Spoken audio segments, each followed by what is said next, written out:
एक अनोखा मुकदमा। न्यायालय में एक अजीब सा मुकदमा आया जिसने सभी को झकझोर दिया।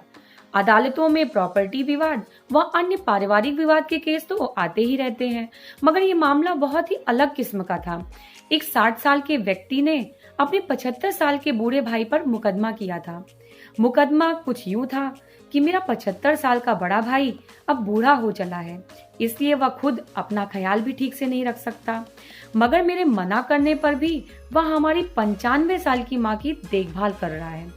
मैं अभी ठीक हूँ, सक्षम हूँ, इसलिए अब मुझे माँ की सेवा करने का मौका दिया जाए और माँ को मुझे सौंप दिया जाए। न्यायाधीश महोदय का दिमाग घूम गया और मुकदमा भी चर्चा में आ गया। न्यायाधीश महोदय ने दोनों भाइयों को समझाने की बहुत कोशिश की और उन्होंने यह कहा कि 15-15 दिन के लिए आप दोनों अपनी माँ को रख सकते हैं, मगर कोई टस से मस नहीं हुआ। बड़े भाई का कहना था कि मैं अपने स्वर्ग को खुद से दूर क्यों होने दूं? अगर माँ कह दे कि उसको मेरे पास कोई परेशानी है या मैं उसकी देखभाल ठीक से नहीं करता तो अवश्य छोटे भाई को दे दो। छोटा भाई कहता है कि पिछले 35 साल से जब से मैं नौकरी में बाहर हूँ अकेले ये सेवा किए जा रहा है, आखिर मैं अपना कर्तव्य कब पूरा करूंगा? जबकि आज मैं स्थायी हूँ, बेटा है, बहू है, तो मेरे पास माँ ही तो नहीं है, मुझे माँ को अपने पास रखना है। परेशान न्यायाधीश महोदय ने सभी प्रयास कर लिए मगर कोई हल नहीं निकला।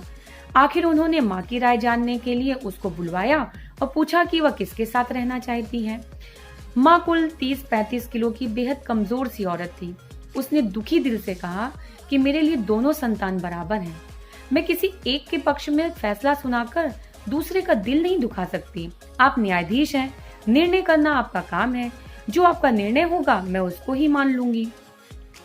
आखिर न्यायाधीश महोदय ने भारी मन से निर्णय दिया कि न्यायालय छोटे भाई की भावनाओं से सहमत है कि बड़ा भाई वाकई बूढ़ा और कमजोर है। ऐसे में माँ की सेवा की जिम्मेदारी छोटे भाई को दे दी जाती है। फैसला सुनकर बड़े भाई ने छोटे को गले लगाकर रोने लगा। यह सब देख अदालत में मौजूद न्यायाधीश समेत सभी के आंसू छलक पड़े। कहने का तात्पर्य है कि अगर भाई बहनों में विवाद हो तो कुछ इस स्तर का हो। ये क्या बात है कि माँ तेरी है, माँ को मैं नहीं रख सकता, इसकी लड़ाई नहीं होनी चाहिए। और पता चले कि माता पिता ओल्ड एज होम में रह रहे हैं, यह गलत है, यह पाप है। धन दौलत गाड़ी बंगला सब होकर भी यदि माँ बाप सुखी नहीं तो आपसे बड़ा कोई जीरो नहीं। आज भी समाज में ऐसी औलाद देखने को मिल ही जाती हैं।